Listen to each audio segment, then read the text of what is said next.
Mi nombre es Inocencio Quesada. Tengo 65 años y vivo en las afueras de Ciudad de México. Quiero contarles algo que cambió mi vida para siempre. Algo que por décadas me ha quitado el sueño y que nunca pensé revelar a nadie. Cuando tenía 15 años, mi propio padre me vendió a una anciana millonaria por una suma ridícula de dinero. Ese día supe que nunca regresaría a casa. Crecí en un pueblo pequeño cerca de Monterrey, en una casa de adobe con techo de lámina. Éramos muy pobres. Mi padre, Tadeo, trabajaba en lo que podía: albañil, cargador, jornalero, lo que fuera para llevar unos pesos a casa. Mi madre había muerto cuando yo tenía 8 años, dejándonos solos a mí, a mi padre y a mis 2 hermanas menores. Tadeo nunca superó la muerte de mi madre. Empezó a beber, primero los fines de semana, luego cada noche. El dinero que ganaba se iba en alcohol. Yo trabajaba después de la escuela limpiando zapatos en la plaza principal. Era poco lo que ganaba, pero al menos mis hermanas podían comer. ¿Otra vez frijoles, Inocencio?, preguntaba Olivia, mi hermana de 10 años. Mañana trataré de traer huevos, les prometía, sabiendo que probablemente no podría cumplirlo. Cuando Tadeo llegaba borracho, nos escondíamos. A veces rompía cosas, otras veces solo se desplomaba en su cama. Los vecinos fingían no escuchar nada. Nadie quería problemas con mi padre cuando estaba ebrio. Una noche de noviembre, llegó más borracho que nunca. Sus ojos tenían un brillo extraño. Traía un fajo de billetes en la mano. ¿De dónde sacaste ese dinero, papá?, pregunté sorprendido. Sonrió de una manera que me heló la sangre. Hice un trato, muchacho. Un buen trato. No dijo más y se fue a dormir. Al día siguiente actuaba extraño, casi amable. Compró comida, incluso carne, algo que no comíamos en meses. Mis hermanas estaban felices. Yo no podía dejar de sentir que algo andaba mal. 3 días después, mientras limpiaba zapatos en la plaza, vi a Tadeo hablando con una mujer elegante. Ella era mayor, quizás unos 70 años, vestida completamente de negro como si estuviera de luto perpetuo. Su cabello gris estaba recogido en un moño perfecto. A su lado, un hombre alto y flaco, con traje, esperaba como una sombra fiel. Tadeo me hizo señas para que me acercara. «Inocencio, esta es doña Berenice Montiel. Necesita un muchacho fuerte que le ayude en su casa». La mujer me miró de arriba abajo, como si evaluara un caballo en venta. Sus ojos eran fríos, calculadores. «Sí, servirá», dijo simplemente. «¿De qué hablas, papá?», pregunté confundido. «Vas a trabajar para doña Berenice. Vivirás en su casa en Monterrey. Te pagarán bien». «Pero, ¿y la escuela? ¿Y mis hermanas?». «Ya no hay escuela para ti, muchacho. Tienes que trabajar. Tus hermanas estarán bien». El hombre alto y flaco, que se presentó como Casimiro, el mayordomo de doña Berenice, intervino. «El joven tendrá techo, comida y un salario. Es una buena oportunidad». «No quiero ir», dije con firmeza. Mi padre me agarró del brazo con fuerza. Sus ojos estaban inyectados en sangre. «No estoy preguntando lo que quieres, ya está decidido». «¿Cuándo regresaré a casa?». Mi padre y doña Berenice intercambiaron una mirada. «Podrás visitar cuando tengas días libres», mintió Tadeo. Algo en su voz me dijo que eso nunca ocurriría. «Recoge tus cosas. Te vas hoy mismo», ordenó mi padre. Mientras caminábamos a casa, traté de razonar con él. «Papá, puedo trabajar más horas aquí. No necesito irme. Ya recibí el dinero, Inocencio. 3,000 pesos por ti. 1 año de trabajo adelantado, dicen». «¿Me vendiste?». La realidad me golpeó como una piedra. «Es un buen trato. Tendrás mejor vida allá que aquí, y tus hermanas podrán comer mejor». En casa, mis hermanas lloraban. Olivia se aferraba a mi cintura. «No te vayas, Inocencio», sollozaba. «Volveré pronto». Les mentí, sabiendo en mi corazón que no sería así. Solo pude llevarme una muda de ropa y una foto de mi madre. Mis hermanas me abrazaron como si sus vidas dependieran de ello. Mi padre no me miró a los ojos cuando me subí al elegante coche negro de doña Berenice. El fajo de billetes seguía en su mano. El viaje a Monterrey fue silencioso. Doña Berenice no habló conmigo directamente, solo con Casimiro. Yo miraba por la ventana, viendo cómo mi vida quedaba atrás. La casa, o mejor dicho, la mansión de doña Berenice era impresionante. 3 pisos, jardines enormes, una fuente en la entrada. Parecía un palacio comparado con mi humilde hogar. Casimiro te mostrará tus obligaciones, dijo doña Berenice al llegar. Espero obediencia absoluta. No tolero errores ni perezosos. Casimiro me llevó a un cuarto pequeño en la parte trasera de la mansión, cerca de la cocina. Este será tu dormitorio, dijo. Era simple pero limpio. Una cama, un armario pequeño y una ventana que daba al jardín trasero. ¿Qué tengo que hacer exactamente?, pregunté. Trabajarás como mozo, limpiarás, cargarás cosas, harás mandados, lo que se te ordene. ¿Cuándo podré visitar a mi familia? Casimiro me miró con algo parecido a la lástima. Muchacho, será mejor que entiendas algo ahora. Tu padre no te prestó a doña Berenice, te vendió. El dinero que le dieron no fue un adelanto de salario, fue el pago por ti. Pero eso es ilegal, protesté. En papel, eres un empleado, pero la realidad es otra. Doña Berenice compra jóvenes como tú. Los hace trabajar hasta que ya no los necesita, o hasta que encuentra a alguien mejor. Un escalofrío recorrió mi espalda. ¿Y qué pasa con esos jóvenes después? Algunos se quedan toda la vida, otros desaparecen.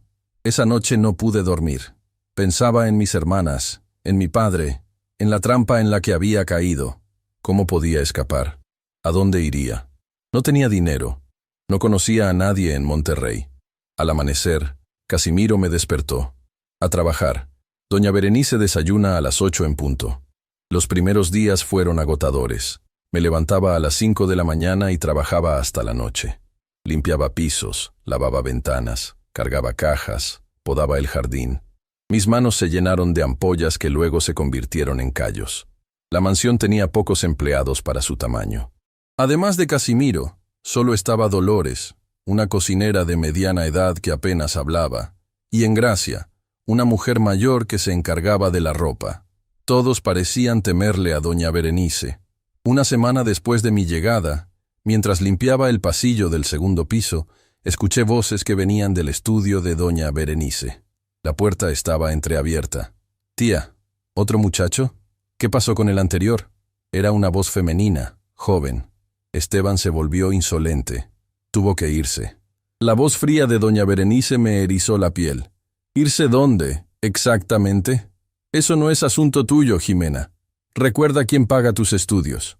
Hubo un silencio tenso. ¿Y este nuevo? ¿Inocencio? ¿Cuánto tiempo planeas mantenerlo? Tiene potencial. Es fuerte, obediente. Veremos. Empecé a alejarme sigilosamente, pero pisé una tabla suelta que crujió. Las voces se detuvieron. ¿Quién anda ahí?, exigió saber doña Berenice. No tuve más remedio que mostrarme. Lo siento, señora. Estaba limpiando el pasillo. Sus ojos se entrecerraron. ¿Escuchando conversaciones privadas? No, señora, yo solo... Un bofetón me silenció. Doña Berenice tenía una fuerza sorprendente para su edad. La próxima vez te cortaré la lengua, amenazó. Ahora, vete. Junto a ella había una joven de unos 25 años, elegantemente vestida. Supuse que era Jimena, la sobrina mencionada en la conversación. Me miró con una mezcla de curiosidad y algo más que no pude identificar. Esa noche, mientras cenaba un plato de sobras en la cocina, Casimiro se sentó frente a mí. «Te vi hablando con la señora y la señorita Jimena», dijo en voz baja. «Fue un accidente. Estaba limpiando y...» Casimiro levantó una mano. «No me des explicaciones a mí. Solo ten cuidado. Doña Berenice no es alguien con quien quieras tener problemas». «¿Quién es Esteban?», escuché que hablaban de él. La expresión de Casimiro se oscureció. «Era como tú, un muchacho que trabajaba aquí. Un día hizo enojar a la señora y... desapareció. ¿Crees que lo...?» No pude terminar la pregunta. «No sé qué le pasó, y es mejor no saberlo. Como te dije, ten cuidado». Pasaron los días. Cada mañana me despertaba con la esperanza de que todo fuera una pesadilla, pero la realidad siempre estaba ahí, cruel e implacable. Traté de escribir cartas a mis hermanas, pero nunca obtuve respuesta. Sospechaba que Casimiro, quien se encargaba del correo, nunca las enviaba realmente. Un mes después de mi llegada, doña Berenice me llamó a su estudio. Estaba sentada detrás de un escritorio de madera tallada, revisando unos documentos. «Inocencio, he estado observando tu trabajo», dijo sin levantar la mirada. «Eres diligente, aunque algo lento a veces. Gracias, señora. Intento hacer mi mejor esfuerzo. No te llamé para felicitarte. Te llamé porque he tomado una decisión. Levantó la vista y me miró directamente. Sus ojos grises eran como hielo. A partir de hoy, ya no serás solo un mozo, serás mi asistente personal. ¿Asistente personal? La confusión debió notarse en mi rostro. Me estoy haciendo mayor, Inocencio. Necesito a alguien de confianza a mi lado, alguien que pueda ayudarme con ciertos asuntos. Pero, señora, solo tengo 15 años. No sé cómo podría. Te enseñaré todo lo que necesites saber. Serás mis ojos y mis oídos cuando yo no pueda estar presente. A cambio, te trataré mejor que a un simple sirviente. Tendrás ropa nueva, mejor comida. Incluso podrás retomar tus estudios si demuestras ser inteligente.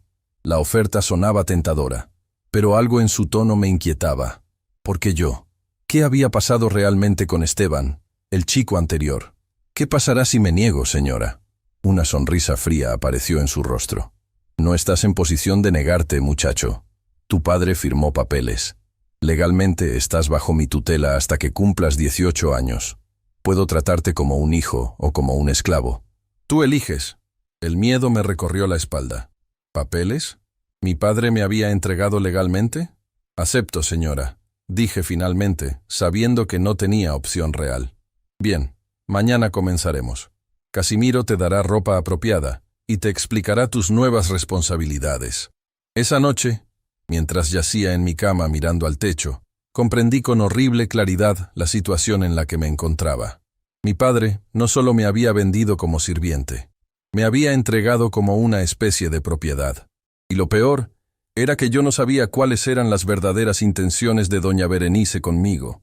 Lo que sí sabía era que, de alguna manera, tenía que encontrar la forma de escapar, porque mientras estuviera en esa mansión, bajo el control de esa mujer, nunca sería libre.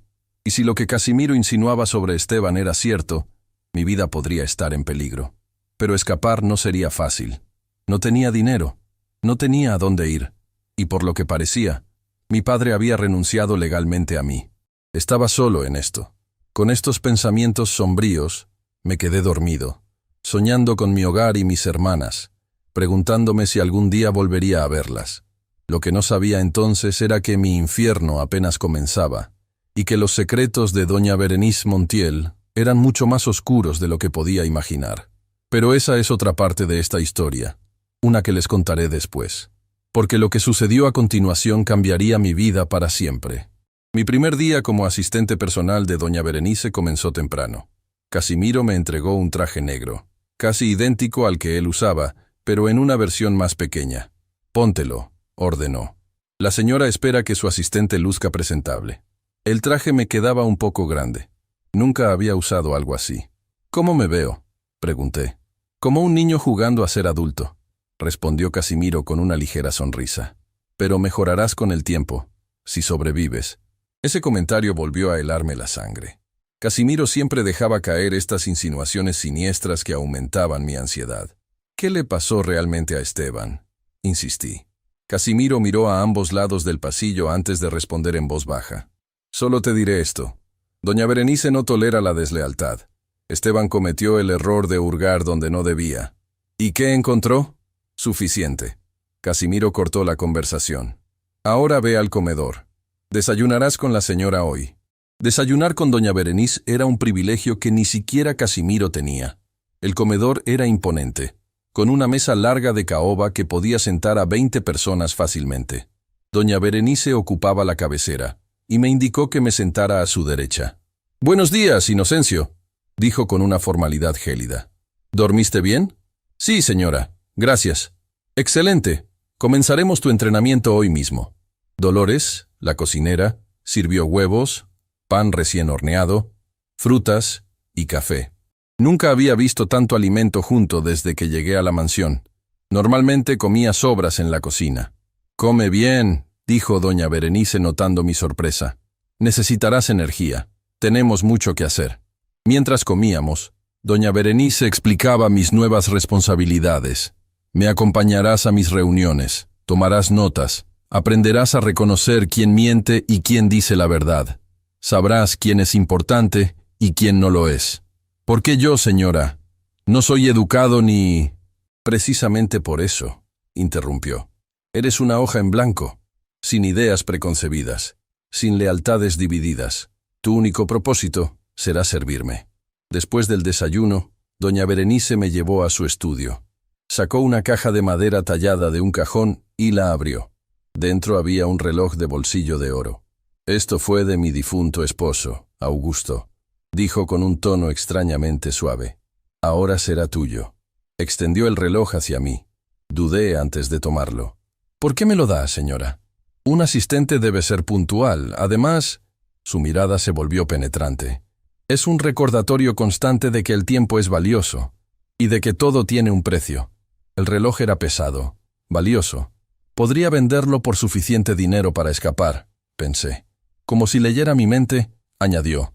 Está grabado con mi nombre en el reverso. Si intentas venderlo, sabrán que lo robaste. Efectivamente, al darle la vuelta, vi grabado. Propiedad de Berenice Montiel. Ese día, doña Berenice me llevó con ella a una reunión con sus abogados. Eran 3 hombres mayores, de trajes caros y expresiones severas. Me senté en una esquina, silencioso, con una libreta y un lápiz que me dieron para tomar notas. El testamento está en orden, doña Berenice, dijo uno de ellos, pero insistimos en que considere incluir a su sobrina Jimena como beneficiaria principal. Mi dinero irá donde yo decida, respondió ella con firmeza.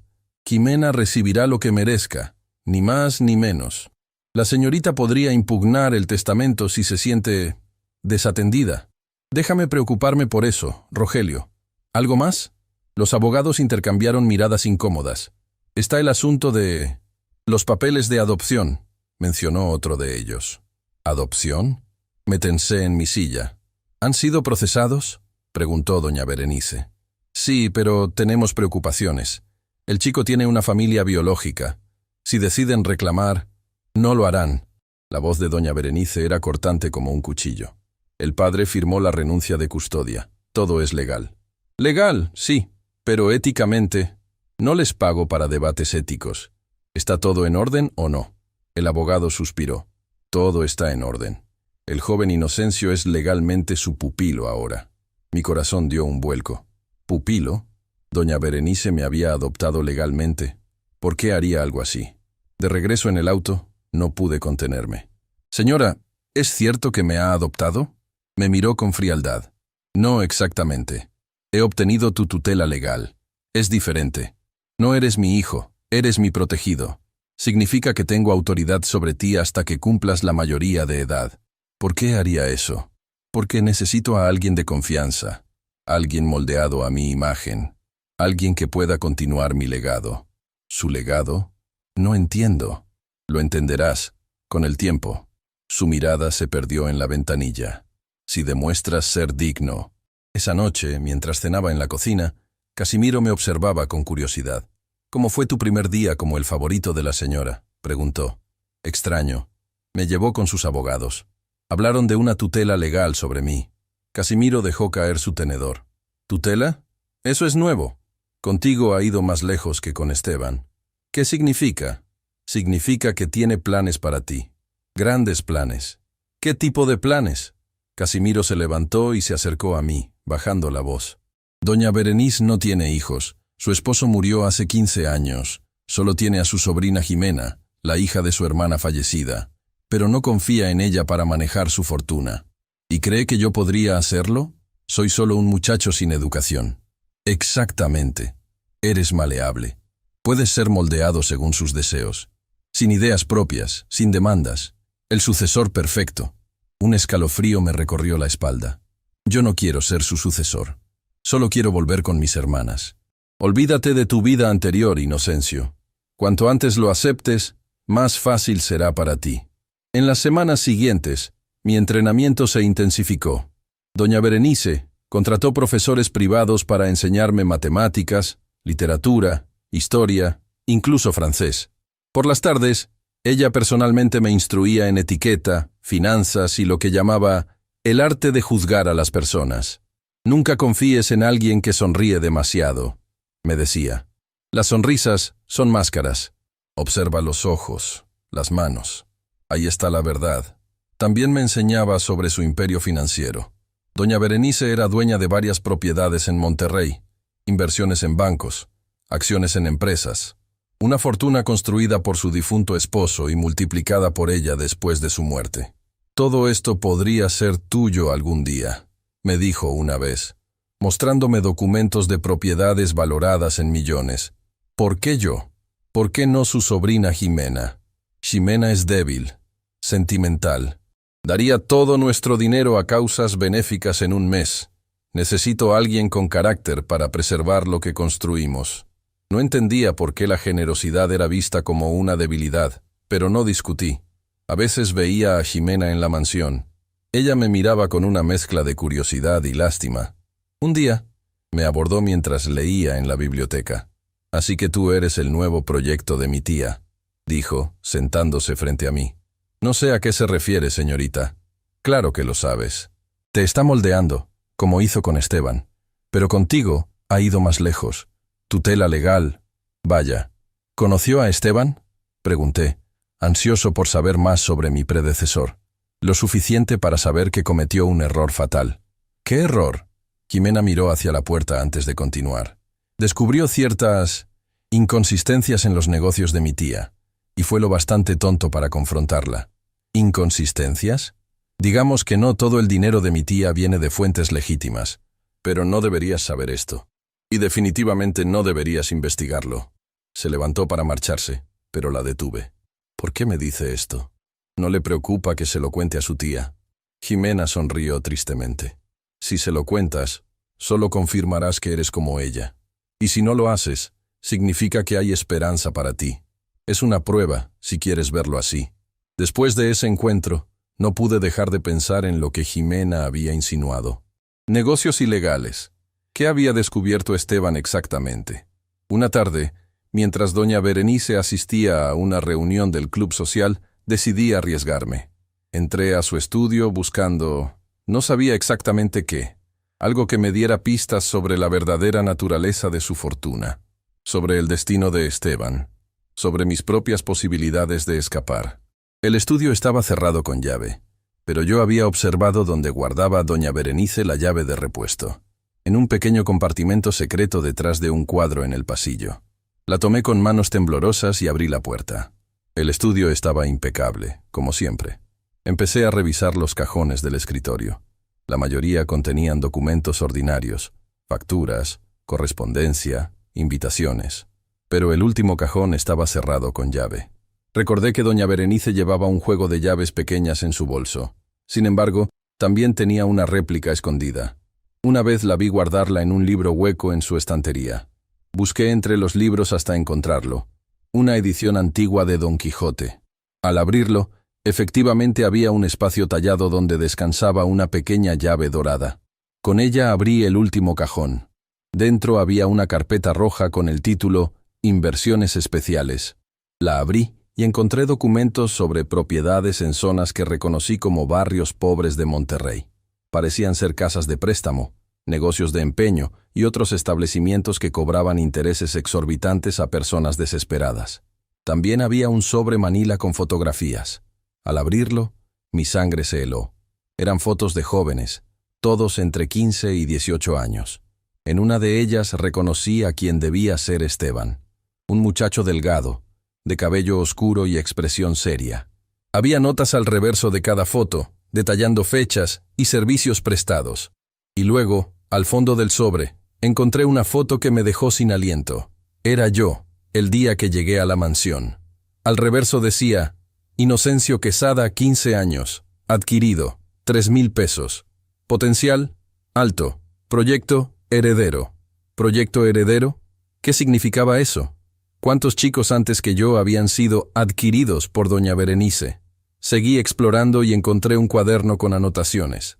Parecía un diario o registro. En él, doña Berenice detallaba sus planes para diferentes jóvenes que había comprado a familias pobres a lo largo de los años. Algunos los había colocado como sirvientes en casas de sus amistades adineradas. A otros los había puesto a trabajar en sus negocios. Pero con unos pocos, incluido Esteban y ahora yo, tenía planes más ambiciosos. Esteban mostró gran potencial, decía una entrada.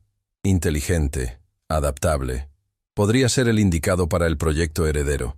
Continuó su formación. Y luego, meses después, Esteban ha demostrado ser una decepción. Descubrió documentos sobre los préstamos y cuestionó nuestros métodos. Intentó contactar a las autoridades. La situación ha sido manejada, pero necesitaré encontrar un reemplazo. Mi corazón latía desbocado. La situación ha sido manejada. ¿Qué significaba exactamente? Habían silenciado a Esteban permanentemente. Una entrada más reciente me mencionaba. Inocencio muestra potencial excepcional. Más dócil que Esteban, pero no débil. Inteligente. Observador. He iniciado el proceso de tutela legal. Si continúa progresando, podría ser el candidato ideal para heredar no solo mi fortuna, sino también mi método. Estaba tan absorto leyendo que no escuché los pasos que se acercaban. La puerta del estudio se abrió de golpe. Vaya, vaya. Parece que la curiosidad es un rasgo común en mis protegidos. Doña Berenice estaba en el umbral, su figura imponente recortada contra la luz del pasillo. A su lado, Casimiro observaba con expresión sombría. Dejé caer el cuaderno, aterrorizado. «Señora, yo solo estaba buscando respuestas», completó ella, entrando en la habitación. «Igual que Esteban, parece que tendré que revisar mi método de selección. Lo siento, no quería. No insultes mi inteligencia con mentiras. Sabías exactamente lo que hacías». Se acercó al escritorio y recogió el cuaderno. «¿Cuánto has leído?» Solo un poco». Mentí. «¿Sobre Esteban? ¿Sobre el proyecto heredero?» No respondí. Sentía que cualquier palabra podría ser mi sentencia de muerte. Doña Berenice suspiró, como decepcionada. «Esperaba más de ti, Inocencio. Verdaderamente creí que podría ser diferente, que entenderías el valor de lo que te ofrezco».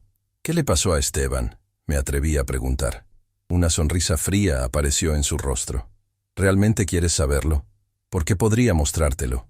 De hecho, podría hacer que lo experimentes de primera mano». El miedo me paralizó. Pero entonces una voz interrumpió desde la puerta. «Tía Berenice, ¿qué está pasando aquí?» Era Jimena, que acababa de llegar. Su mirada pasó de doña Berenice a mí, comprendiendo rápidamente la situación.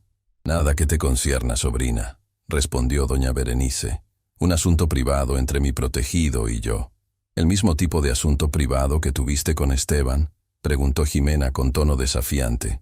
Las dos mujeres se miraron fijamente, la tensión palpable en el aire. «Casimiro, lleva a Inocencio a su habitación», ordenó finalmente doña Berenice, «y asegúrate de que se quede allí. Hablaré con él más tarde». Casimiro me tomó del brazo con firmeza y me sacó del estudio. Mientras nos alejábamos, escuché que la discusión entre doña Berenice y Jimena se intensificaba. En mi habitación, Casimiro cerró la puerta con llave desde fuera. «Has cometido un grave error», dijo a través de la puerta. «Reza para que la señorita Jimena logre calmar a la señora». Me senté en la cama, temblando. ¿Qué había hecho? ¿Acababa de sellar mi destino, como Esteban? ¿Era este el fin de mi historia, o apenas el comienzo de algo peor? Las horas pasaron lentamente. La noche cayó, y nadie vino a verme. No me trajeron comida. Solo podía esperar, preguntándome qué castigo me esperaba. Cerca de la medianoche, escuché un ruido en la ventana. Me acerqué cautelosamente y vi una figura en el jardín. Era Jimena, haciéndome señas. Abrí la ventana. «No hay tiempo para explicaciones», susurró. «He logrado distraer a mi tía, pero no durará mucho. Toma esto». Me lanzó un pequeño paquete. «Hay dinero, una dirección y una llave. Ve allí y escóndete. Te encontraré mañana». «Pero, ¿por qué me ayuda?», pregunté confundido. «Porque sé lo que le pasó a Esteban, y no permitiré que suceda de nuevo». Su rostro se tensó. «Ahora, salta. La caída no es mucha. Corre y no mires atrás». Dudé un momento. ¿Y si era una trampa? ¿Y si Jimena estaba confabulada con doña Berenice para probar mi lealtad? Pero entonces recordé las palabras escritas sobre Esteban. La situación ha sido manejada. No tenía opción. Guardé el paquete en mi bolsillo, tomé aire y salté. La caída desde la ventana fue más dolorosa de lo que esperaba. Caí sobre unos arbustos que amortiguaron el impacto, pero aún así, sentí un dolor punzante en el tobillo. No podía detenerme a comprobar si me había lesionado. Tenía que huir. Me arrastré entre las sombras del jardín, evitando las zonas iluminadas. La mansión tenía un muro perimetral de casi 3 metros de altura. En circunstancias normales, habría sido imposible escalarlo, pero recordé que había una zona donde crecía una enredadera robusta. La había notado durante mis tareas de jardinería. Llegué hasta ese punto y comencé a trepar, aferrándome a las ramas gruesas de la planta. Mis manos se lastimaron con las espinas, pero el miedo era más fuerte que el dolor. Cuando alcancé la cima del muro, miré hacia atrás una última vez. La mansión se alzaba imponente bajo la luz de la luna, como una prisión de la que acababa de escapar. Salté hacia la calle y corrí sin mirar atrás, cojeando por el dolor en mi tobillo. Solo cuando estuve a varias cuadras de distancia, me detuve para examinar el paquete que Jimena me había dado. Contenía 500 pesos, una llave y un papel con una dirección escrita. Calle Nogal 27, Colonia Independencia. Reconocí la zona. Era un barrio popular de Monterrey, muy diferente al sector exclusivo donde se ubicaba la mansión de doña Berenice. Caminé durante horas, preguntando direcciones ocasionalmente, tratando de mantenerme en las sombras. Mi traje negro de asistente llamaba la atención, así que me quité la chaqueta y la corbata, quedándome solo con la camisa blanca y los pantalones. Ya casi amanecía cuando encontré la dirección. Era una casa pequeña, de una sola planta, con la pintura descascarada y una reja metálica al frente. Miré a mi alrededor, asegurándome de que nadie me siguiera, y probé la llave en la cerradura. Funcionó. La puerta se abrió con un chirrido. Entré rápidamente y cerré tras de mí. El interior era modesto pero limpio. Una sala pequeña con 2 sillones viejos, una cocina básica, un baño y una habitación. En la mesa del comedor encontré una nota. Quédate aquí. Hay comida en la alacena. No salgas por ningún motivo. Volveré tan pronto como pueda. X. Me senté en uno de los sillones, tratando de calmar mi respiración y ordenar mis pensamientos. ¿De quién era esta casa? ¿Por qué Jimena tenía acceso a ella? ¿Realmente volvería o me había enviado a una trampa? El cansancio me venció y me quedé dormido. Desperté sobresaltado horas después, con el sonido de alguien abriendo la puerta. Me puse de pie de un salto, buscando algo para defenderme. «Tranquilo, soy yo», dijo Jimena, entrando con una bolsa de compras. Cerró rápidamente la puerta tras ella. «¿Estás bien? Veo que encontraste el lugar. ¿Qué es este sitio?», pregunté todavía desconfiado. Era de mi nana, la mujer que me cuidó cuando era niña. Murió hace 2 años y me dejó esta casa. Mi tía no lo sabe. Es el único lugar donde estoy fuera de su radar. Jimena colocó la bolsa en la mesa y sacó alimentos. Pan, queso, frutas, leche. Debes tener hambre, come. Mientras yo devoraba la comida, Jimena me observaba con una mezcla de compasión y preocupación. «Mi tía está furiosa», dijo finalmente. «Ha enviado a Casimiro a buscarte por toda la ciudad. También ha contactado con algunos policías que están en su nómina. Tendremos que mantenerte oculto un tiempo». «¿Por qué me ayudas?», pregunté. «Tu tía es tu familia. Yo solo soy un desconocido». Jimena se sentó frente a mí, sus ojos repentinamente cansados. «Mi tía no es la persona que crees conocer. Su fortuna, gran parte de ella proviene de negocios sucios. Préstamos con intereses imposibles, apropiación de tierras, incluso tráfico de personas. ¿Personas? ¿Como yo? Como tú, como Esteban, como otros antes. Algunos para trabajar en sus casas, otros para sus negocios. Pero contigo y con Esteban tenía planes especiales. El proyecto heredero», mencioné, recordando lo que había leído. Jimena asintió. «Mi tía nunca tuvo hijos. Su matrimonio con mi tío Augusto fue más un acuerdo comercial que una relación de amor. Cuando él murió, ella quedó como única heredera de una fortuna inmensa, pero está envejeciendo y necesita a alguien que continúe su legado. ¿Y por qué no tú? Eres su familia». Una sonrisa amarga apareció en su rostro. «Porque no comparto sus valores. Estudié trabajo social, ayudo en comedores comunitarios, creo en la justicia social, todo lo que mi tía desprecia. Ella quiere a alguien como ella, despiadado, calculador, sin escrúpulos». «¿Y qué le pasó a Esteban cuando descubrió todo esto?». Jimena desvió la mirada, como si el recuerdo fuera demasiado doloroso. «Lo mismo que te habría pasado a ti. Mi tía tiene una propiedad en las afueras de la ciudad, una antigua hacienda aislada. Allí lleva a quienes la decepcionan. Un escalofrío me recorrió la espalda. ¿Está muerto? No lo sé con certeza. Nadie lo ha visto desde que lo llevaron allí. Algunas personas que trabajan para mi tía dicen que sigue vivo, encerrado, como lección para otros. Otros dicen que su voz se quebró. No necesitaba terminar la frase. El mensaje era claro. Esteban había desaparecido, y yo podría haber corrido la misma suerte. ¿Qué hacemos ahora?, pregunté. Necesitamos pruebas de los negocios ilegales de mi tía. Documentos, grabaciones, testimonios. Algo que podamos llevar a las autoridades, a las que no están compradas por ella. ¿Los documentos que encontré en su estudio? No son suficientes. Necesitamos más, y sé dónde podemos encontrarlos. Jimena sacó un mapa de la ciudad y lo desplegó sobre la mesa. Señaló un punto en las afueras. Esta es la hacienda de la que te hablé. Mi tía guarda allí sus documentos más comprometedores, y posiblemente también a Esteban. ¿Quieres que vayamos allí? ¿Estás loca? Es como meternos en la boca del lobo. No tenemos opción. Si queremos detenerla, necesitamos esas pruebas. Además, hizo una pausa. Si Esteban sigue vivo, tenemos que ayudarlo. La idea de volver a estar cerca de doña Berenice me aterrorizaba. Pero pensé en Esteban, en otros chicos como yo que podrían caer en sus manos, en mis hermanas, a quienes no había vuelto a ver desde que fui vendido. ¿Cómo llegaríamos allí sin que nos descubran?, pregunté finalmente. Tengo un plan, pero es arriesgado. Necesitaremos ayuda. Esa misma tarde, Jimena salió a hacer algunas llamadas desde un teléfono público, para no dejar rastro.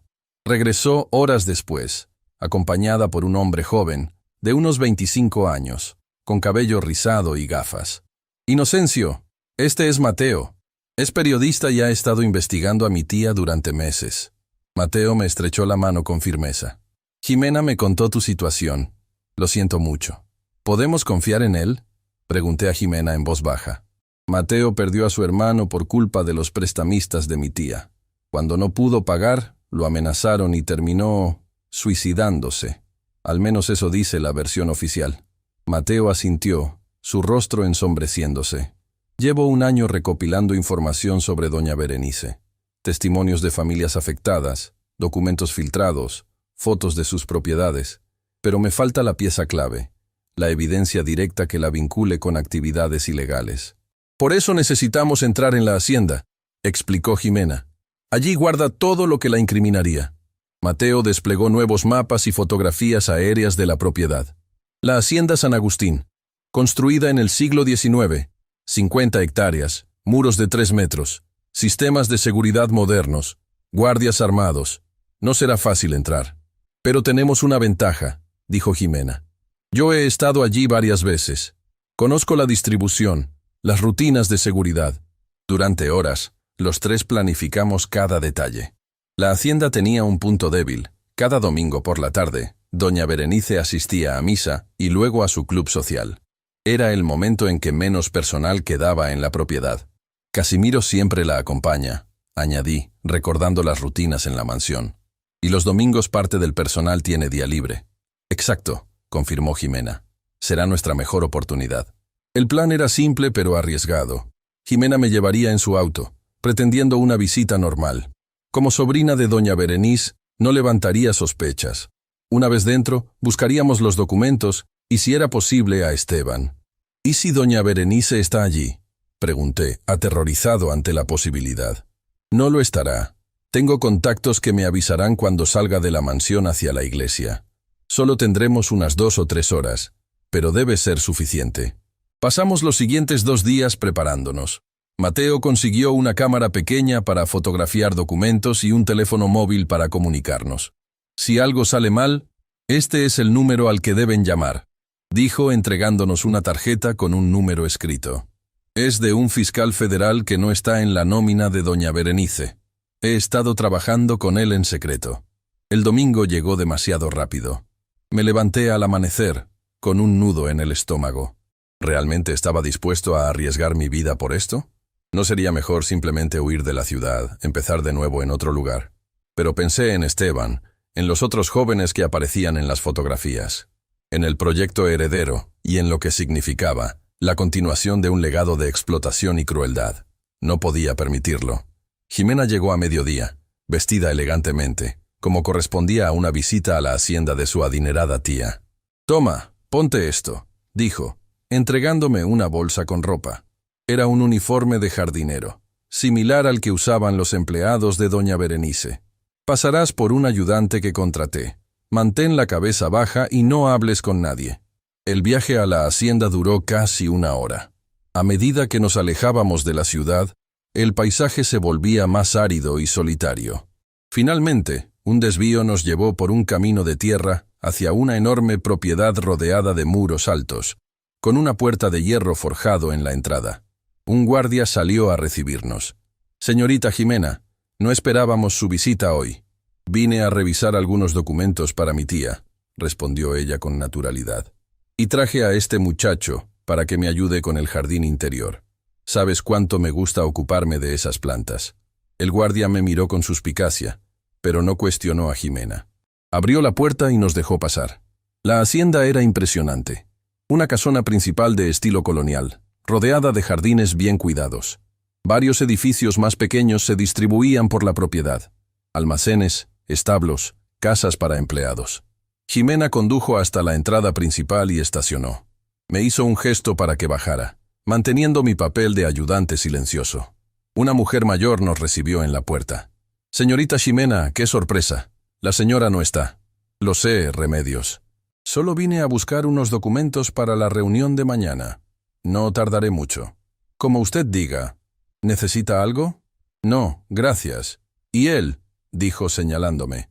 «Es Damián, mi nuevo ayudante de jardinería. Vendrá conmigo para que le muestre las plantas del patio interior». Remedios asintió y nos dejó pasar. Una vez dentro, Jimena me guió por pasillos elegantemente decorados hasta llegar a un estudio similar al de la mansión en Monterrey. «Mi tía es muy metódica», susurró. «Tiene el mismo sistema de organización en todas sus propiedades». Sacó un juego de llaves de su bolso. Copié las de mi tía hace tiempo, por si acaso. Nunca pensé que las usaría realmente.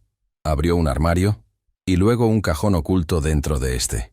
Allí había varias carpetas etiquetadas: préstamos especiales, propiedades adquiridas, personal. Busca cualquier cosa relacionada con el proyecto heredero o con Esteban, indicó, mientras ella revisaba otros documentos. Empecé a examinar las carpetas. La información era abrumadora.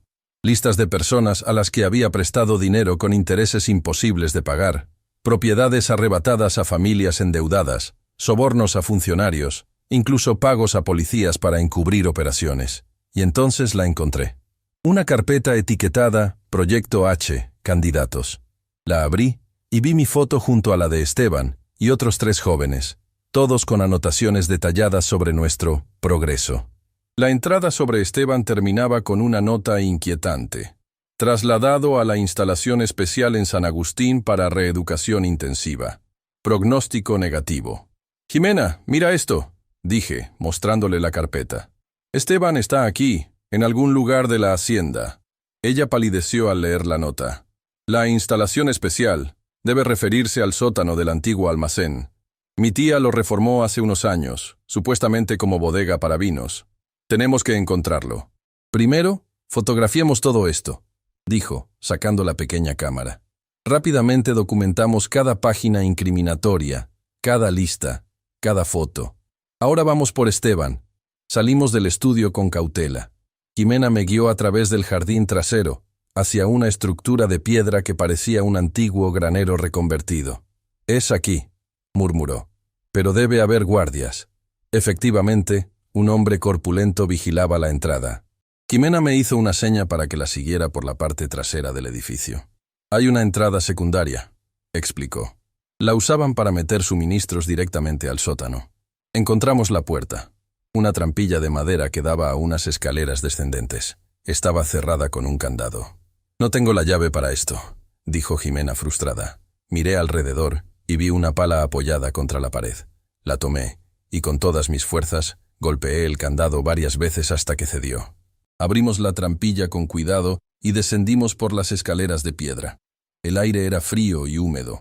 Una bombilla desnuda iluminaba débilmente el pasillo de un sótano que parecía más una mazmorra antigua que una bodega de vinos. ¿Esteban? Llamé en voz baja. ¿Hay alguien aquí? Un gemido débil respondió desde el fondo del pasillo. Nos apresuramos hacia allí y encontramos una celda improvisada con barrotes de metal. Dentro, en un catre sucio, yacía un joven demacrado, apenas reconocible como el muchacho de la fotografía. ¿Esteban?, preguntó Jimena, acercándose a los barrotes. El joven levantó la vista con ojos asustados. ¿Quiénes son ustedes? ¿Ella los envió? No, respondí rápidamente. Venimos a ayudarte. Soy Inocencio, el que te reemplazó. Un destello de reconocimiento apareció en sus ojos. El nuevo proyecto de doña Berenice. Ya no más, dije. Estamos reuniendo pruebas contra ella. Vamos a sacarte de aquí. Jimena examinó la cerradura de la celda. Necesitamos la llave. La tiene Rodrigo, el guardia, murmuró Esteban. Viene 2 veces al día a traerme comida. Miré el reloj. Ya habíamos pasado más de 1 hora en la hacienda. Nuestro tiempo se agotaba. No podemos esperar, dijo Jimena. Tendremos que forzar la cerradura. Probamos con varios objetos. La pala, un trozo de metal que encontramos, incluso las llaves que Jimena tenía. Nada funcionaba. Frustrado, golpeé los barrotes. Tiene que haber una manera. Esteban se acercó tambaleándose. Estaba muy débil. Hay otra salida. Un túnel antiguo que usaban durante la Revolución. Doña Berenice lo selló, pero quizás podríamos... Un ruido de pasos nos interrumpió. Alguien bajaba por las escaleras. Escóndanse, susurró Esteban. Jimena y yo nos ocultamos tras unos barriles viejos justo cuando un hombre corpulento entraba al sótano. Era Rodrigo, el guardia, que traía una bandeja con comida. «Tu cena, rata», dijo con desprecio. Se acercó a la celda y sacó un juego de llaves para abrir. Ese era nuestro momento. Miré a Jimena, que asintió. Salté de mi escondite y golpeé al guardia con la pala.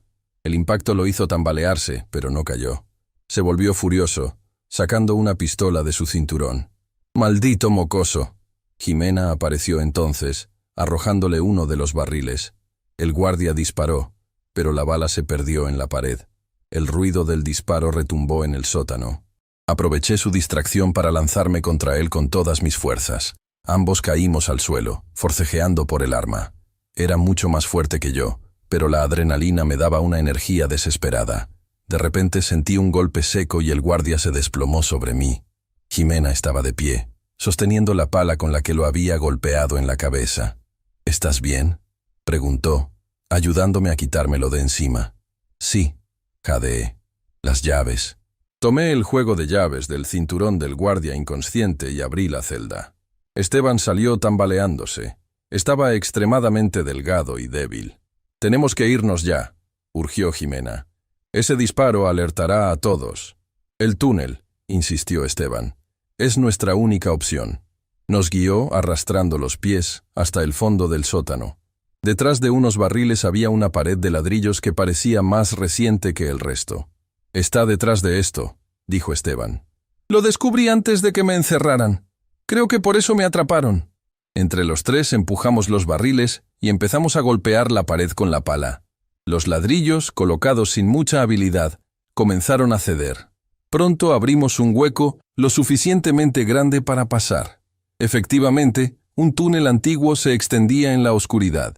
Jimena encendió la linterna de su teléfono móvil. «No sabemos dónde termina», advertí. «Cualquier lugar es mejor que aquí», respondió Esteban. Ya podíamos escuchar voces y pasos acercándose al sótano. Sin más opciones, nos adentramos en el túnel, rezando por encontrar una salida antes de que nos atraparan. El túnel era estrecho y húmedo. Avanzábamos lentamente, guiados solo por la débil luz del teléfono de Jimena. Esteban se apoyaba en mí, demasiado débil para caminar por sí mismo. Detrás de nosotros, las voces de los guardias se hacían cada vez más distantes. «¿Estás seguro de que este túnel lleva a alguna parte?», pregunté a Esteban. «No», admitió con voz débil. «Solo sé que existe desde la época de la Revolución. Los dueños originales de la hacienda lo usaban para escapar en caso de ataques». El túnel parecía interminable, serpenteando bajo tierra. En algunos tramos era tan bajo que teníamos que agacharnos. En otros, tan estrecho que apenas podíamos pasar de lado. El aire se volvía más escaso a medida que avanzábamos. «La batería del teléfono no durará mucho», advirtió Jimena. Tenemos que darnos prisa. Después de lo que pareció una eternidad, el túnel empezó a ascender. Finalmente, llegamos a lo que parecía ser un callejón sin salida, una pared de tierra y piedras. «No puede ser», dijo Jimena desesperada. «¿Un derrumbe?» Esteban se acercó tambaleante y tocó la pared. «No, es tierra suelta. Creo que es la salida, pero está bloqueada». Empezamos a cavar con las manos. La tierra estaba húmeda y cedía con facilidad. Pronto, pequeños rayos de luz comenzaron a filtrarse. Redoblamos nuestros esfuerzos hasta abrir un hueco lo suficientemente grande para pasar. Emergimos en medio de un matorral denso, en lo que parecía ser un bosque alejado de la hacienda. El sol ya se estaba poniendo. «¿Dónde estamos?», preguntó Jimena mirando alrededor. Esteban, exhausto, se dejó caer en el suelo. «No lo sé, pero debe ser fuera de los terrenos de doña Berenice». «Mi auto quedó en la hacienda», dijo Jimena. «Tendremos que caminar hasta encontrar un camino o una casa donde pedir ayuda». Ayudamos a Esteban a ponerse de pie y comenzamos a avanzar por el bosque. Estaba muy débil. Los meses de cautiverio habían consumido su cuerpo, pero sus ojos mostraban una determinación feroz. «¿Cuánto tiempo estuviste encerrado?», le pregunté mientras caminábamos. «No lo sé con exactitud. Perdí la noción del tiempo». «¿Qué fecha es hoy?», cuando Jimena le dijo. Esteban se detuvo en seco. «¿8 meses? ¿Estuve ahí 8 meses?» Su rostro reflejaba incredulidad y horror. 8 meses en esa celda oscura, alimentado con sobras, sin contacto humano excepto por el guardia que lo maltrataba. «¿Qué te hicieron, Esteban?», preguntó Jimena suavemente. Al principio, doña Berenice venía a verme. Me decía que solo necesitaba reflexionar sobre mis errores, que si me arrepentía y juraba lealtad, podría volver a su lado, continuar con el proyecto heredero. Su voz era amarga. Cuando me negué, dejó de venir. Me abandonó ahí, con órdenes de mantenerme vivo, pero nada más. Creo que esperaba quebrar mi voluntad. «¿Cómo descubriste sus negocios?», pregunté. «Fue un accidente, como tú. Encontré documentos, escuché conversaciones. Cuando entendí de dónde venía su dinero, cómo explotaba a familias desesperadas, cómo compraba niños», apretó los puños. Intenté contactar a un periodista, pero alguien me delató. Miré a Jimena, pensando en Mateo. ¿Sabes quién? No estoy seguro, pero sospecho de Casimiro. Él siempre sabe todo lo que pasa en esa casa. Después de casi 1 hora caminando, llegamos a un camino de tierra. Lo seguimos hasta encontrar una pequeña tienda rural, donde una anciana nos miró con sorpresa. «¿Qué les pasó, muchachos? Parecen que vieron al diablo». «Tuvimos un accidente», improvisó Jimena. «Nuestro auto se quedó sin gasolina y nos perdimos en el bosque. ¿Podríamos usar su teléfono?». La mujer asintió y nos señaló un teléfono fijo en la pared. Jimena llamó a Mateo, dándole indicaciones vagas sobre nuestra ubicación. «Viene en camino», nos dijo después. «Tardará 1 hora aproximadamente». Compramos agua y comida para Esteban, que devoró todo con desesperación. La anciana nos dejó esperar en la tienda, mirándonos ocasionalmente con curiosidad. «¿Tienen las fotos?», preguntó Esteban en voz baja. «¿Los documentos?». Jimena palmeó su bolso. «Todo aquí, suficiente para hundir a mi tía para siempre». «No será fácil», advirtió Esteban. «Tiene muchos contactos poderosos, jueces, policías, políticos. Por eso vamos con el fiscal federal», respondí. «Mateo dice que no está comprado». «Nadie es incorruptible», murmuró Esteban con amargura. Mateo llegó al anochecer, en un auto pequeño y desgastado. Su expresión de sorpresa al ver a Esteban fue evidente. «¿Lo encontraron? ¿Realmente lo encontraron?». Nos apresuramos a subir al auto. Esteban necesitaba atención médica urgente, pero ir a un hospital era arriesgado. Doña Berenice seguramente ya habría alertado a sus contactos. «Conozco a un médico de confianza», dijo Mateo. «Nos ayudará sin hacer preguntas». Condujo hasta una pequeña clínica en las afueras de Monterrey. El doctor, un hombre mayor con expresión cansada, examinó a Esteban y le administró suero intravenoso. «Desnutrición severa, deshidratación, posibles secuelas psicológicas», diagnosticó. «Necesitará tiempo para recuperarse físicamente. Lo mental, eso es otro asunto». Mientras Esteban descansaba, revisamos las fotos y documentos que habíamos obtenido. «Esto es dinamita pura», dijo Mateo, examinando las imágenes. Listas de sobornos, registros de adquisiciones de menores, lavado de dinero. Hay suficiente para una investigación federal. ¿Qué hacemos ahora?, pregunté. Vamos a reunirnos con el fiscal Montero mañana temprano, respondió Mateo. Es nuestra mejor opción. Pero esta noche debemos mantenernos ocultos. Doña Berenice debe estar furiosa. Efectivamente, mientras hablábamos, las noticias locales en la pequeña televisión de la clínica mostraron un reporte sobre un incidente en la hacienda San Agustín. La reportera mencionaba un intento de robo y la agresión a un guardia de seguridad. Se solicitaba información sobre 3 sospechosos, una mujer joven y 2 hombres. Ya comenzó la cacería, murmuró Jimena. Pasamos la noche en la clínica, turnándonos para vigilar. Yo no podía dormir. Cada ruido me sobresaltaba, imaginando que los hombres de doña Berenice nos habían encontrado. A la mañana siguiente, Esteban se veía algo mejor. El suero y la comida le habían devuelto algo de fuerza. El doctor le dio medicamentos y recomendaciones, sin hacer preguntas sobre sus heridas o su estado. Mateo nos llevó a una oficina anónima en el centro de Monterrey. El fiscal Montero, un hombre delgado de unos 50 años, nos recibió en su despacho. Mateo me ha hablado de ustedes, dijo, estrechándonos la mano, y de doña Berenice Montiel. He estado tras ella durante años, pero siempre ha sido intocable. Le entregamos las fotos y documentos. Montero los examinó detenidamente, su expresión volviéndose más grave con cada página. Esto es peor de lo que imaginaba, dijo finalmente. Tráfico de personas, extorsión, fraude, posible homicidio. Y estos nombres, señaló una lista de funcionarios, explicarían por qué nunca avanzaron las investigaciones anteriores. ¿Qué podemos hacer?, preguntó Jimena. Necesito sus testimonios oficiales, especialmente el tuyo, Esteban, y el tuyo, Inocencio. Son pruebas vivientes de sus crímenes. Con esto y los documentos podemos iniciar una investigación federal que ni sus contactos podrán detener. ¿Estaremos seguros?, pregunté. Doña Berenice tiene mucho poder. Entrarán en un programa de protección a testigos, nuevas identidades, nuevo lugar de residencia. Será difícil, pero es la única manera. La idea de dejar atrás mi identidad, de no poder buscar nunca a mis hermanas, me golpeó con fuerza. Pero, ¿qué alternativa tenía? Si doña Berenice me encontraba. ¿Cuándo empezamos?, preguntó Esteban, determinado. Ahora mismo, respondió Montero. No tenemos tiempo que perder.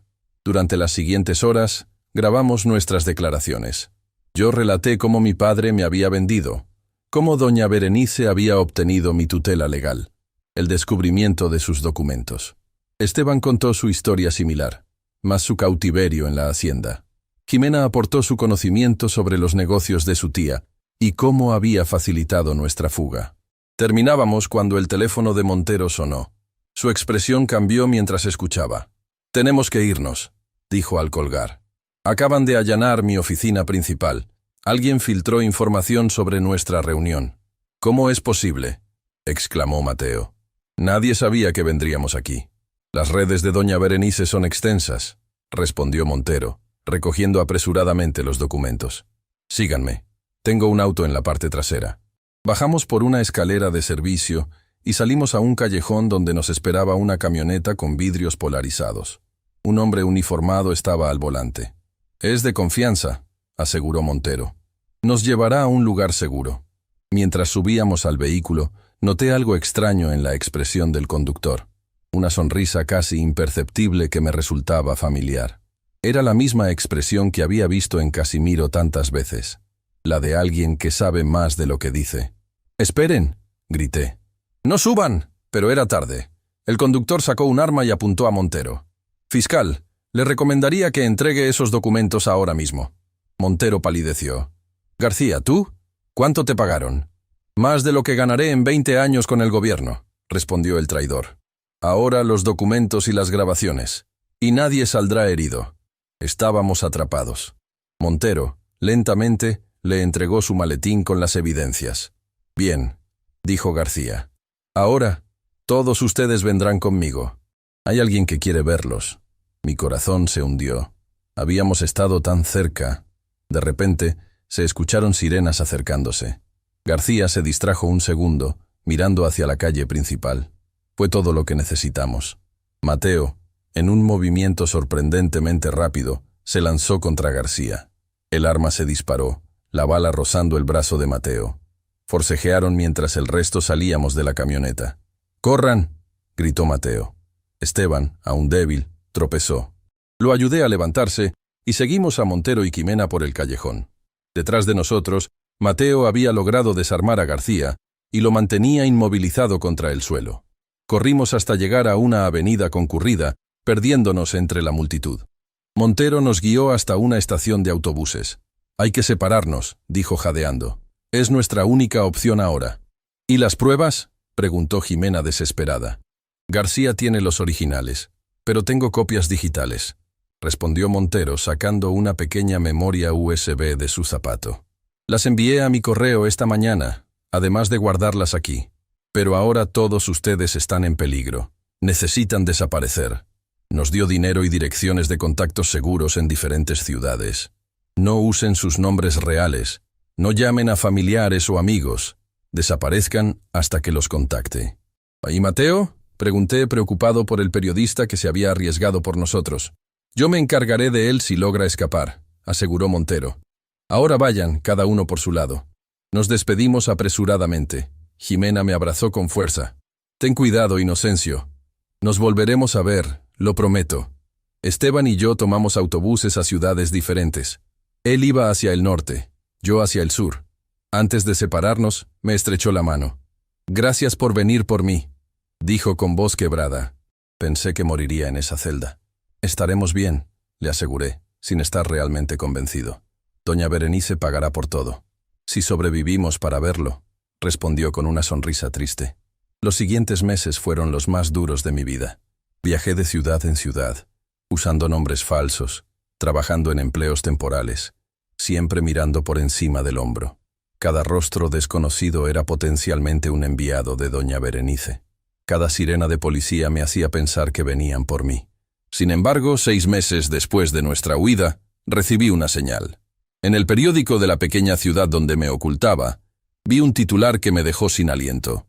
«Empresaria de Monterrey arrestada por múltiples delitos. Berenice Montiel acusada de tráfico de personas, extorsión y lavado de dinero». El artículo mencionaba una investigación federal basada en documentos y testimonios anónimos. Hablaba de redadas simultáneas en varias propiedades, incluyendo la Hacienda San Agustín, donde se habían encontrado evidencias perturbadoras de actividades criminales. No podía creerlo. Montero lo había logrado. Doña Berenice, la mujer intocable, la que compraba personas como quien compra muebles, había caído. 2 semanas después, recibí una carta sin remitente. Dentro solo había una dirección en Ciudad de México y una fecha. Era la señal que esperaba. Llegué al lugar indicado, un restaurante pequeño y discreto. Allí estaban Montero, Mateo, Esteban y Ximena. Todos habíamos sobrevivido. «Lo logramos», dijo Montero cuando nos reunimos. «Doña Berenice enfrentará juicio. Muchos de sus cómplices ya han confesado, tratando de obtener reducción de penas. Su imperio se está desmoronando». «¿Y nosotros?», preguntó Esteban. «¿Podemos volver a nuestras vidas?». «No completamente», admitió Montero. «Aún hay personas leales a ella que podrían buscar venganza, pero ya no necesitan esconderse como fugitivos. Les ayudaremos a establecerse, a comenzar de nuevo.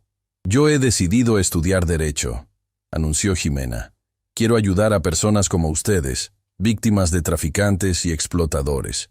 Y yo seguiré con el periodismo», añadió Mateo, mostrando una cicatriz en su brazo donde la bala lo había rozado. «Hay más doña Berenices ahí fuera. Alguien tiene que exponerlas». «¿Y tú, Inocencio?», me preguntó Esteban. «¿Qué harás?». La pregunta me tomó por sorpresa. Durante meses, mi único objetivo había sido sobrevivir. No había pensado en el futuro. «Quiero encontrar a mis hermanas», respondí finalmente. «Han pasado casi 2 años. No sé qué ha sido de ellas». «Te ayudaremos», prometió Montero. «Pero debes ser cauteloso. Tu padre...». «Lo sé», interrumpí. «Él me vendió. No confío en él. Pero mis hermanas son inocentes. Necesito saber que están bien». Con la ayuda de Montero, inicié la búsqueda. Fue un proceso largo y doloroso. Mi padre había desaparecido del pueblo, probablemente huyendo de deudas o de la ley. Mis hermanas habían sido enviadas con una tía en otro estado. Finalmente, un año después, pude reunirme con ellas. Olivia y Camila, ya adolescentes, lloraron al verme. Creían que había muerto o las había abandonado. «Nunca recibimos tus cartas», me dijo Olivia. «Papá nos decía que te habías olvidado de nosotras». Les conté una versión suavizada de la verdad, que había sido engañado, que había trabajado en condiciones difíciles, pero que nunca las olvidé. No mencioné los horrores completos, ni el tráfico de personas, ni los meses huyendo. Eran demasiado jóvenes para esa carga. Doña Berenice fue condenada a 40 años de prisión. Sus propiedades fueron confiscadas, sus negocios desmantelados. Jimena, como único familiar no implicado, recibió parte de la fortuna, que dedicó a crear una fundación para ayudar a víctimas de tráfico humano. Yo nunca volví a usar mi nombre real públicamente. El miedo a represalias, aunque disminuido, nunca desapareció completamente. Pero con el apoyo de Montero y los demás, pude estudiar, trabajar honestamente y, eventualmente, crear una vida nueva.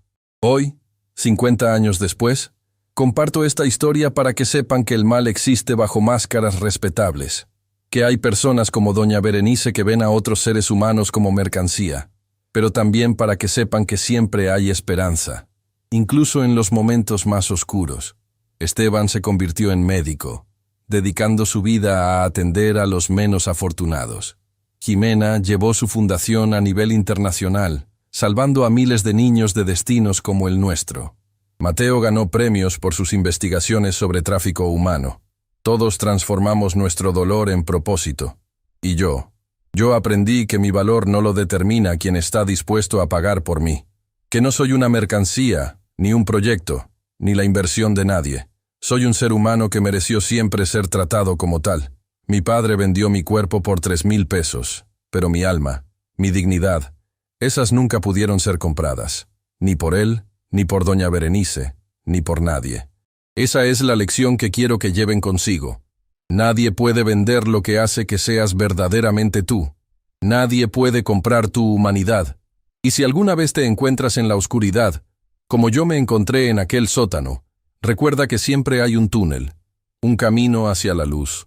Solo tienes que ser lo suficientemente valiente para buscarlo. Hoy, a mis 65 años, puedo decir que aquella tarde en que mi padre me vendió, pensé que nunca regresaría a casa. Y tenía razón. Nunca regresé a esa casa. En cambio, con el tiempo, aprendí a construir mi propio hogar. Uno donde la dignidad y la libertad no tienen precio. Y eso, amigos míos, es algo que nadie podrá quitarme jamás. Copiar, publicar si esta historia te impactó. Dale like y suscríbete para más relatos reales como este. Y cuéntame en los comentarios, ¿qué habrías hecho tú en el lugar de Inocencio?